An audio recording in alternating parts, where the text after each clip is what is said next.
Topping today's news, Chinese ambassador to the Bahamas, Ching Lee, ends her tenure. Grand Bahama gets a much-needed shelter ahead of the 2024 hurricane season. The Department of Labor taking steps to avoid late payrolls, and a murder suspect sentenced to 15 years on a plea deal.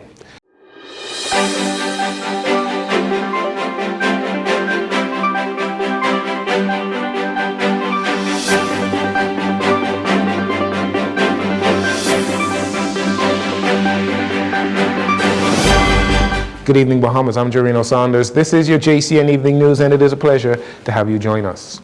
Popular Chinese ambassador to the Bahamas, Ching Lee's service as ambassador has officially come to an end today. She has served in her role since 2021, representing China's commitment to a long-term partnership with the Bahamas.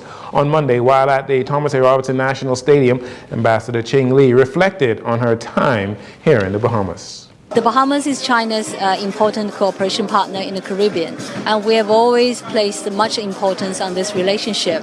So for me, when I set out on this journey with the Bahamian colleagues, I wanted to bring closer our two countries in political area, in economics, trade, and cooperation in many other areas. And especially, I wanted to bring our two peoples closer together.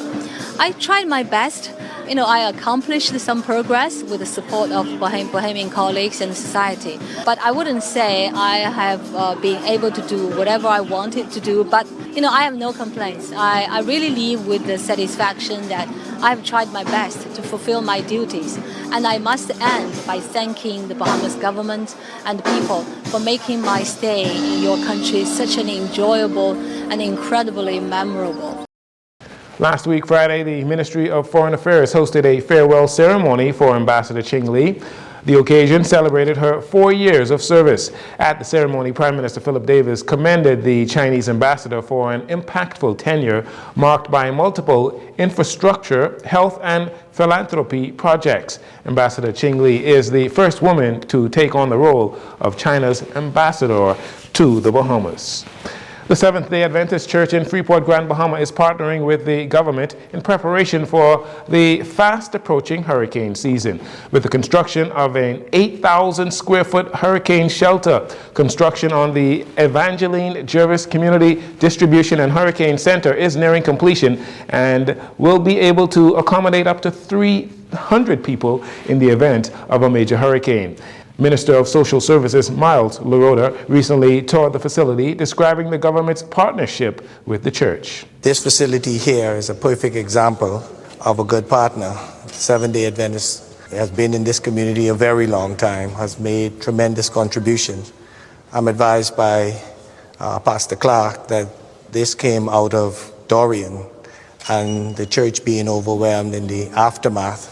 And so that congregation decided that they were going to make sure that never happened again. And so the government is playing a part, but we must commend the Seventh-day Adventist Church in the country. Northern Bahamas Conference of the Seventh-day Adventist President Eric Clark says construction is expected to be completed in June. The facility costs roughly $650,000. The 2024 Atlantic hurricane season runs from June 1st to November 30th. In an effort to improve the payroll issues that have impacted participants in the Public Service Professional Engagement Program, or PSPEP, this month the Ministry of Labor and the Public Service, in collaboration with the Ministry of Finance, will introduce changes to the process that are intended to prevent future delays in payments. On Tuesday, Labor Minister Pierre Glover said the new payroll system will provide staff with sufficient time to process the necessary information to ensure that payments are made on time. Under the new system, participants will still be paid bi-weekly. However, the timesheets will be collected a week in advance to ensure the timely processing of payments. Minister Glover said the past issue with the payments were a great concern to her and the Davis administration, and that they are aware of the inconvenience caused for the participants.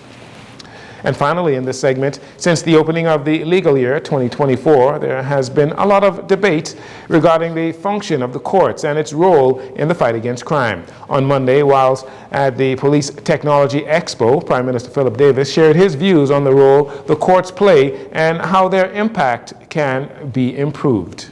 We are moving forward aggressively with our plans to make our criminal courts more efficient, to secure justice for victims and survivors of crime at a faster rate. Rehabilitation also has a critical role to play. Whenever we can get someone to turn away from a life of crime, that is one less lawbreaker in our communities and one more law-abiding and productive citizen to make positive contributions to our country. Our approach is holistic. It is responsive to the immediate need to get crime under control, as well as the underlying factors that lead to increased crime rates. Prime Minister Davis says the government is focused on community building and outreach to provide alternative avenues for at-risk communities that will insulate them from engaging in criminal activities. The government is set to introduce new anti-gang legislation that will see long and stiff penalties for anyone affiliated or who supports criminal gangs.